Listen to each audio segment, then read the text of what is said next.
July August গণহত্যার আলামত নষ্ট হওয়ার আগে দ্রুততম সময়ের মধ্যে সেগুলো সংগ্রহ করাই প্রধান চ্যালেঞ্জ।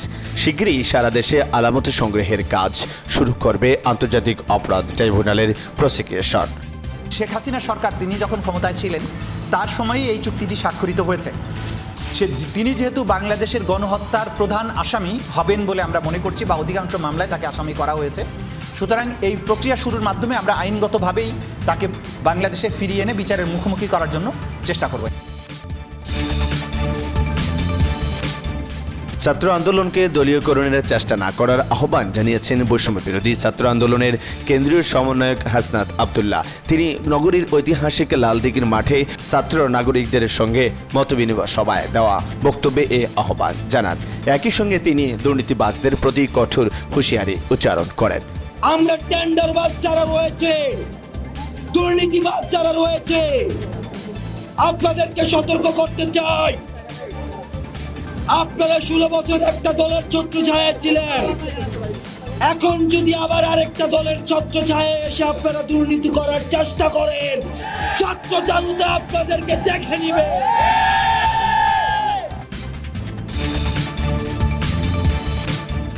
বিএনপির ভারপ্রাপ্ত চেয়ারম্যান তারেক রহমান বলেছেন, জনগণের অধিকার প্রতিষ্ঠার জন্য, ভোটের অধিকার প্রতিষ্ঠার জন্য দেশের বিএনপির লক্ষ লক্ষ নেতাকর্মী গুম খুনের শিকার হয়েছে।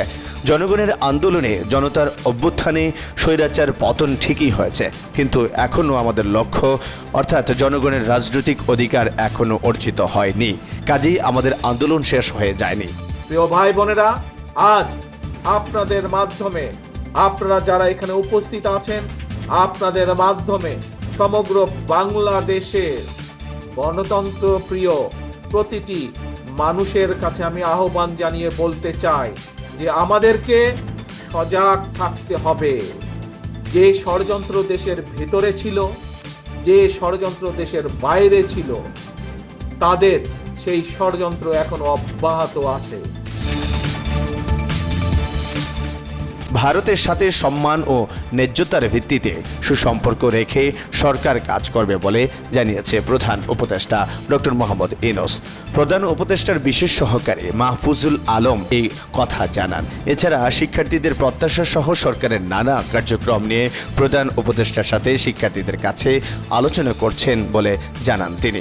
মব জাস্টিসের বিষয়ে খুব ক্লিয়ার অবস্থান গভর্নমেন্টের, সরকারের পক্ষ থেকে, যে এটা কোনোভাবেই হতে দেওয়া যাবে না, এবং যারা যারা এটার সাথে জড়িত আছেন, বিভিন্ন ফরম্যাটে মাজারে হামলা, মন্দিরে হামলা এবং কোনো ব্যক্তিকে আক্রোশের কারণে হামলা, সবগুলো হামলার ব্যাপারে আইন যেভাবে ব্যবস্থা নেওয়ার কথা বলে ওইভাবেই ব্যবস্থা নেওয়া হবে।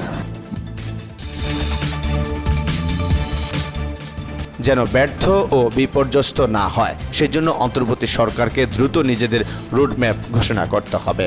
গণতান্ত্রিক রাষ্ট্রের রূপরেখা ও সংবিধান কেমন হবে সেই সব বিষয়ে অবিলম্বে আলোচনায় বসতে হবে রাজনৈতিক দলগুলোর সাথে। অন্তর্বর্তী সরকারের 1 মাস পূর্তিতে এটি এবি পার্টির আলোচনা সভায় এমন মন্তব্য করেন বিভিন্ন রাজনৈতিক দলের নেতারা। বিএনপি নেতা আমির খসরু মাহমুদ চৌধুরী বলেন, যারা দেশ ধ্বংস করেছে তাদের পরাজিত করতে হলে অন্তর্বর্তী সরকারকে সমর্থন দিয়ে যেতে হবে। জাতীয় ঐক্যের এই মুহূর্তে কোনো বিকল্প নাই। যারা বাংলাদেশের মালিক তারাই সিদ্ধান্ত নেবে বাংলাদেশ কিভাবে চলবে। আর আমরা যারা রাজনীতি করি, আমরা তাদের কাছে গিয়ে বলবো আমরা তাদের জন্য কি করতে চাই। তারাই সিদ্ধান্ত নেবে বাংলাদেশ কোন পথে চলবে। এই দেশ চালাবার দায়িত্ব শেষ পর্যন্ত রাজনৈতিক দলের উপরে। বৈষম্য বিরোধী ছাত্র আন্দোলনের সহায়তায় এবার গঠন করা হলো জাতীয় নাগরিক কমিটি। ছাত্র ফেডারেশনের সাবেক নেতা নাসিরউদ্দিন পাটোয়ারিকে আহ্বায়ক এবং ডাকসুর সাবেক সমাজসেবা সম্পাদক আক্তার হোসেনকে সদস্য সচিব করে গঠিত হয়েছে 55 সদস্যদের একটি কমিটি। বিকেলে কেন্দ্রীয় শহীদ মিনারে আনুষ্ঠানিক ঘোষণার মধ্য দিয়ে কমিটির যাত্রা শুরু হয়। নেতারা জানিয়েছেন, এটা কোনো রাজনৈতিক দল নয়, তবে ফ্যাসিস্ট রাজনীতি দূর করে দেশে রাজনৈতিক সংস্কারে তরুণদের নিয়ে কাজ করবে জাতীয় নাগরিক কমিটি। সেখানে যদি কোনো দলের পুনর্গঠন প্রয়োজন হয় সেটা হবে, যদি স্বাস্থ্যের পুনর্গঠন হয় সেটা হবে, যদি দেশ রক্ষার প্রয়োজন হয় সেটা হবে, যদি ব্যবসায়ীদেরকেও পুনর্গঠনের প্রয়োজন হয় সেটা হবে, যদি মিডিয়াদেরও পুনর্গঠনের প্রয়োজন হয় সেটা হবে।